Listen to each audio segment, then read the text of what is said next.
오늘 6.25 기념 예배로 드립니다. 올해가 6.25 한국전쟁 몇 주년인 줄 아세요? 76주년입니다. 제가 얼마 전에 유튜브에서 한국전쟁 학도의원군 회장이신 분이 90도 넘은 어르신인데요, 나오셔서 인터뷰하는 것을 잠깐 들었습니다. 그분이 6.25 전쟁 때 중학교 3학년이었다고 해요. 15살이었는데 그때 전쟁에 참여를 한 겁니다. 참 대단하죠. 근데 이제 90이 다 넘으셨어요. 그래서 그 전쟁 이야기를 쭉 하시다가 이제 PD가 질문을 하는 거예요.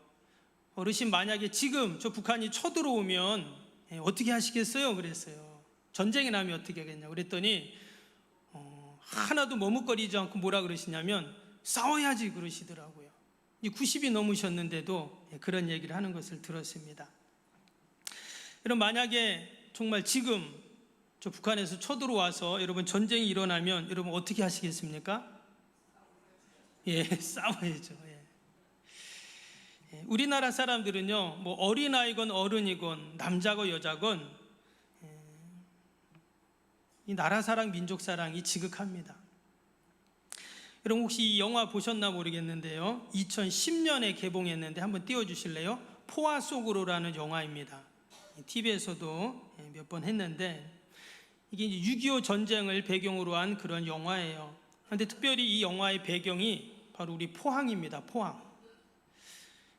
당시에 군번도 없던 71명의 학도 의원군들이 지금도 있는가 모르겠는데 포항 여중 그 앞에서 이 북한군들하고 맞서 싸운 겁니다. 새벽부터 11시간 동안 전쟁을 했대요. 그래서 북한군이 내려오는 것을 남하를 이제 지연시키고, 그 바람에 이제 그 포항 여중에 있었던 그 제3사단 사령부가 모든 물자를 갖고 철수할 수 있었고, 포항 시민들이 피난을 가는데 시간을 벌었다고 합니다. 꼭 한번 보시기를 바라고요. 그리고 또 한 가지 사진이 있는데, 여러분 이 포항에서 아주 유명한 6.25 한국 전쟁이 있었습니다. 아까 장로님도 잠깐 한번 기도하신 것 같은데, 기도 내용이 나왔던 것 같은데, 바로 44일간의 형산강 전투예요. 당시에 이 전쟁이 얼마나 대단했냐면, 한번 문구 띄워주실래요? 우리 저 형산강 있잖아요. 그 형산강을 혈산강이라고 했대요. 얼마나 피를 많이 흘렸으면. 근데 이때도 많은 어린 학생들이 이 전쟁에 참여해서 싸웠다고 합니다. 왜냐? 이 낙동강 마지막인 포항이 뚫리면 어떻게 돼요? 부산이 다 함락이 되는 거잖아요. 그래서 마지막까지 목숨을 바치고 전쟁을 했던 것이 바로 이 포항입니다. 여러분, 이처럼 우리 대한민국은요, 목숨을 걸고 목숨을 바쳐서 지켜온 나라입니다. 우리가 이 6월 호국보훈의 달을 보내면서 다시 한번 우리의 믿음의 선배들을 우리가 본받고 또 그들의 발자취를 다시 한번 되새기는 시간이 꼭 될 수 있기를 바랍니다. 그런 의미에서 오늘 이 말씀에 보면 누구보다 자신의 조국과 나라를 사랑했던 사람이 있습니다. 누구죠? 오늘 이 책의 제목처럼 느헤미야입니다. 우리가 지지난주에 1장 말씀에서 정말 나라 사랑의 출발이 뭐라 했죠? 기도라고 했잖아요. 기도. 민족의 아픔을 다 끌어안고 기도로 시작을 했습니다. 그리고 지난주에는 기도만 하고 끝난 게 아니라 어떻게 했어요? 용기를 내서 자신의 안락한 삶을 다 내려놓고 고국으로 돌아가서 많은 조롱과 핍박이 있었지만 다 참아내면서 사명을 감당하는 느헤미야의 모습을 보았습니다. 오늘 이제 3장인데요. 이 3장에서는 이제 느헤미야가 백성들을 이끌고 제3차 포로 귀환을 했어요. 그래서 이제 무너진 성벽 앞에 딱 섰습니다. 그리고는 사람들에게 뭐라고 했냐면, 여러분, 우리가 이제 성벽을 건축합시다, 이렇게 외치는 거예요. 여러분, 근데 무너진 나라, 무너진 성벽을 재건하는 일이 영웅 한 사람의 일로 될까요? 그럴 수 없습니다. 그래서 오늘 말씀을 보면 이 나라를 세우고 다시금 무너진 성벽을 재건하는데 온 백성들이 함께 마음을 모으면서 이 귀한 일들을 감당하는 아름다운 동역의 모습이 이제 나타나고 있다라는 겁니다. 아무쪼록 바라기는 우리가 오늘 함께 말씀을 나누면서 하나님이 우리에게 주신 이 내 조국, 우리 대한민국을 위해서 우리가 함께 기도하고 또 함께 마음을 모아서 또 귀한 사명을 감당하는 저와 여러분이 되기를 축복합니다.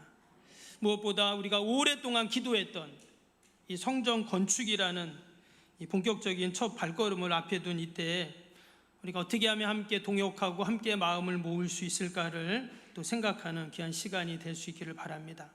오늘 이 3장을 우리가 1절에서 3절까지밖에 이제 안 읽었는데요, 말씀을 쭉 읽어보면 상당히 이 성벽과 성문을 중수하는데 아주 구체적으로 상세히 기록을 하고 있습니다.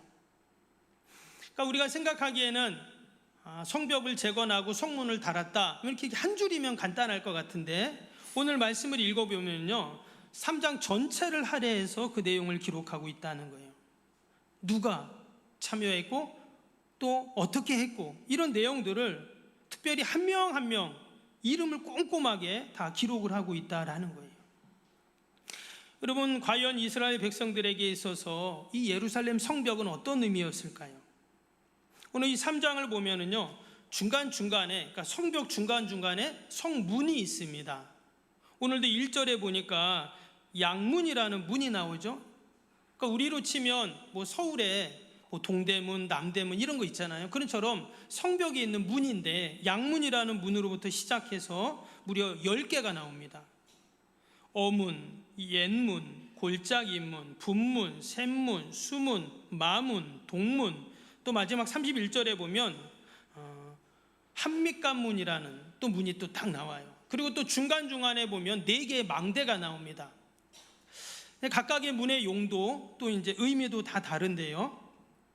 근데 이런 성벽과 성문을 다시금 재건하는데 오늘 말씀을 보면 이 참여한 사람들의 명단이 참으로 감동적이다는 거예요.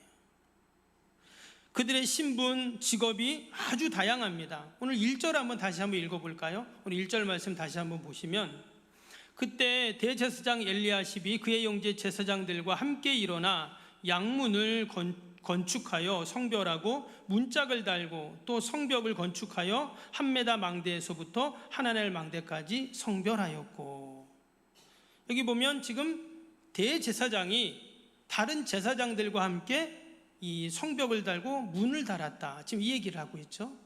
그런데 이어지는 2절을 보세요. 2절을 보시면 그 다음은 여리고 사람들과 건축하였고 그 다음은 이므리의 아들 삭굴이 건축하였으며, 이번에는 누가 있어요? 여리고 사람들이 또 이 무너진 성벽을 건축을 합니다. 그리고 나서 밑에 또 8절에 보세요. 8절에 뭐예요? 그 다음은 금장색 할야야의 아들 우시엘 등이 중수하였고 그 다음은 향품 장사 하나냐 등이 중수하되 그들이 예루살렘의 넓은 성벽까지 하였고, 12절도 보세요. 그 다음은 예루살렘 지방 절반을 다스리는 할로에스의 아들 살룸과 그의 딸들이 중수하였고, 또 14절에 분문은 베닥게렘 지방을 다스리는 레갑의 아들 말기수야에 중수하여 문을 세우며 문짝을 달고 자물쇠와 빗장을 갖추었고, 여기 보니까 지금 이 문과 이 성벽을 재건하는데 여러 사람들이 이것들 좀 참여를 하고 있어요.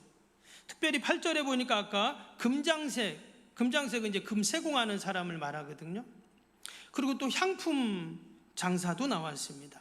1절에는 제사장도 나왔죠. 그리고 또 지방 관리들도 나왔습니다. 여러분, 금을 세공하는 사람들이 지금 이 건축하는 일을 할 수 있을까요? 그리고 무거운 돌을 옮겨야 되는데 아마 한 번도 안 해봤을 거예요. 그런데 지금 제사장부터 금 세공업자부터 또 향품 장사부터 모든 사람들이 하나가 되어서 이 일들을 감당하고 있다는 거예요.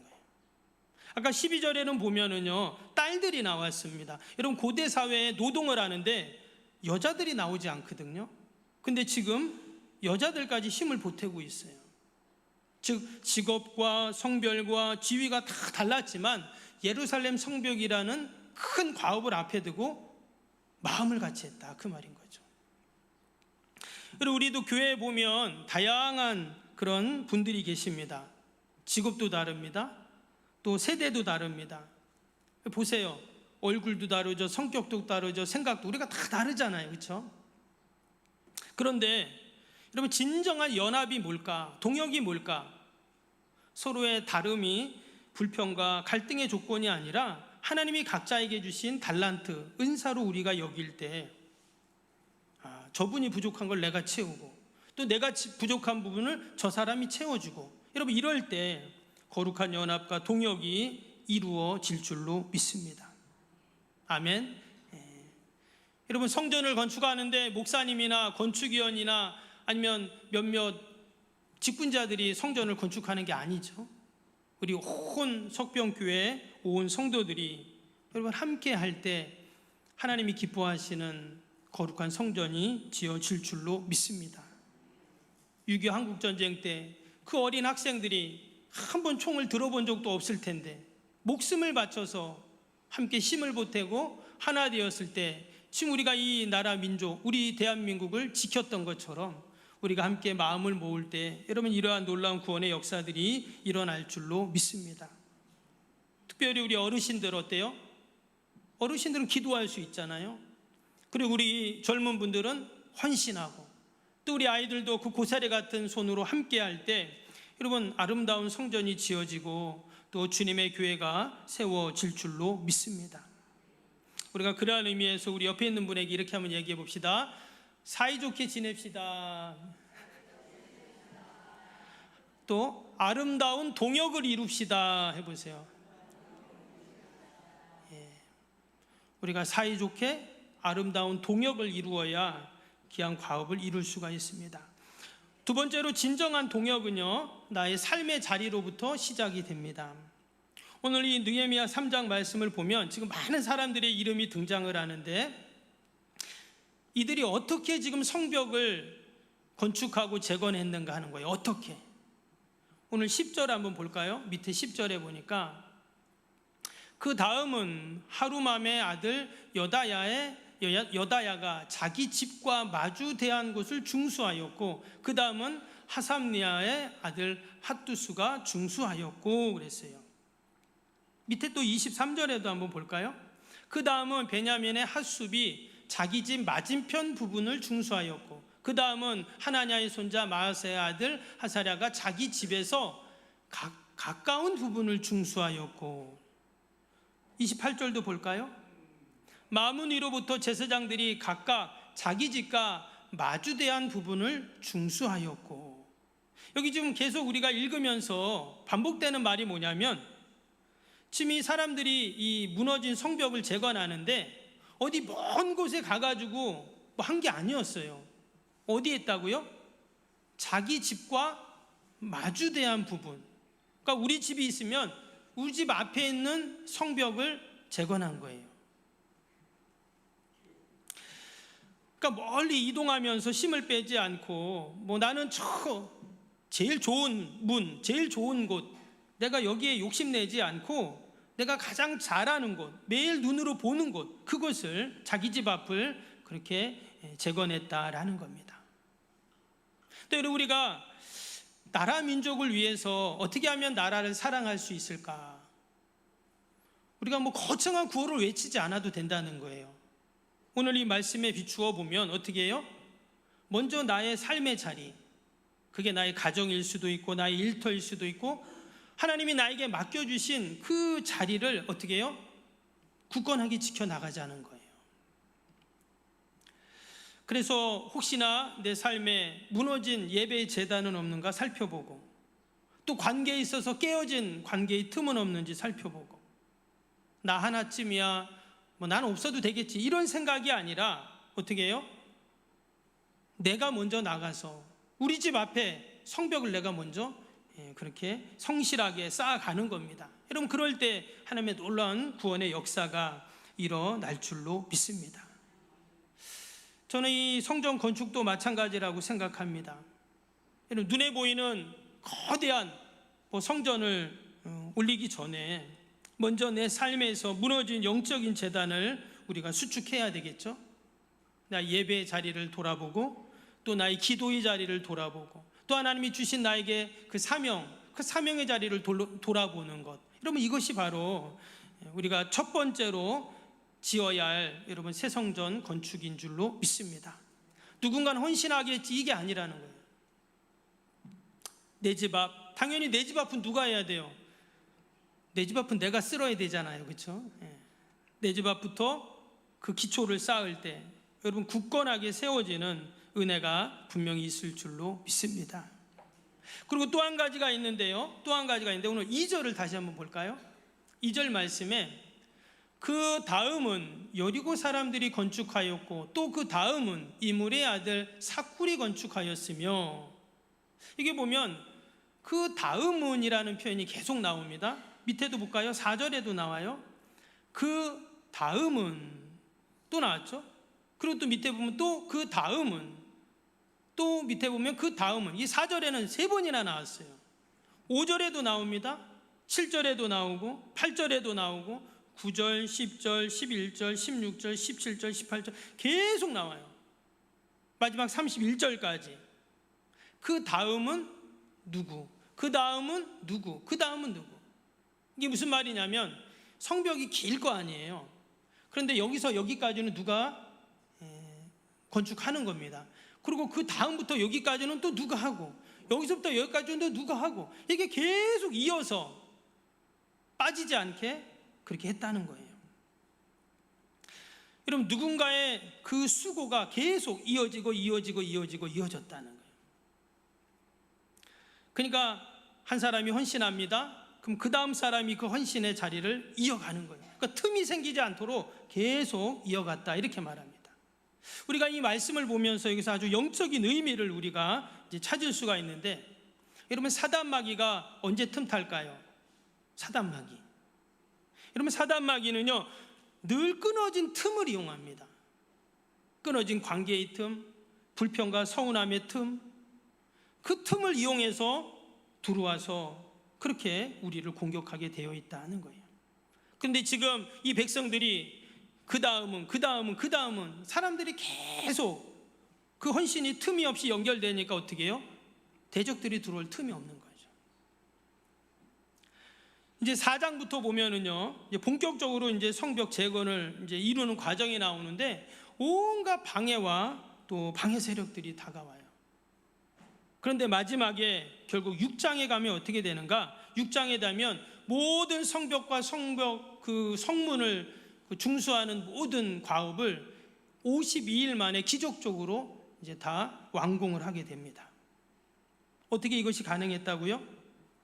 그 다음은 계속 헌신하고 연합하고 동역하면서 사단마귀의 틈을 주지 않고 그렇게 일들을 이루어 갔다라는 것이죠.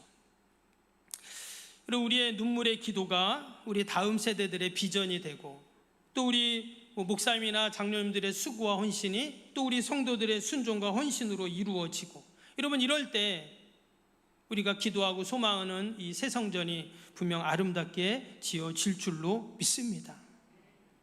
절대 누군가 한 사람에 의해서 하나님은 이루시지 않으세요.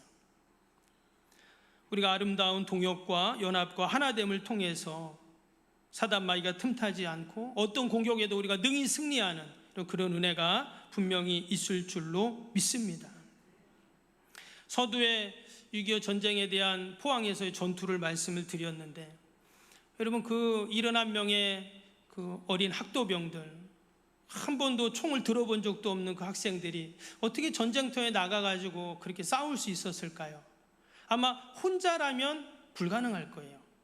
왜? 친구들과 같이, 선생님과 같이, 또 지역 주민들과 함께 나가서 동역을 했기 때문에 그런 용기가 생겨서 담대히 목숨까지 걸고 싸울 수 있었던 겁니다.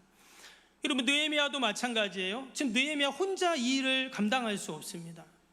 어떻게 그 다 무너진 성벽과 또 다 무너진 나라를 다시금 재건할 수 있을까? 온 국민들이, 백성들이 함께 마음을 모으고 함께 했을 때 이룰 수가 있었다는 것이죠. 우리 하나님께서 우리 석병교회를 사랑하셔서 새성전 건축이라는 위대한 가업을 우리에게 허락하셨습니다. 일도 마찬가지입니다. 누구 한 사람, 목사님, 장로님, 또 아니면 누구가 하는 것이 아니라 우리 온 성도들이 함께 기도하고 여러분 믿음으로 나아갈 때 감당할 줄로 믿습니다. 저는 이 귀한 이 축복의 역사 가운데 저와 여러분들의 이름 석자가 아름답게 기록되기를 축복합니다. 그리고 그럴 때 우리가 하나님이 주시는 놀라운 은혜와 또 축복을 나누는 귀한 시간이 될 것입니다. 우리가 한 주간을 살면서도 먼저 우리의 가정과 일터를 돌보시고 돌아보고 또 거룩하게 세워가는 그 일부터 시작하시고, 그리고 늘 하나 되고 연합하고 동역하는 일에 앞장서는 저와 여러분이 되기를 주님의 이름으로 축복합니다.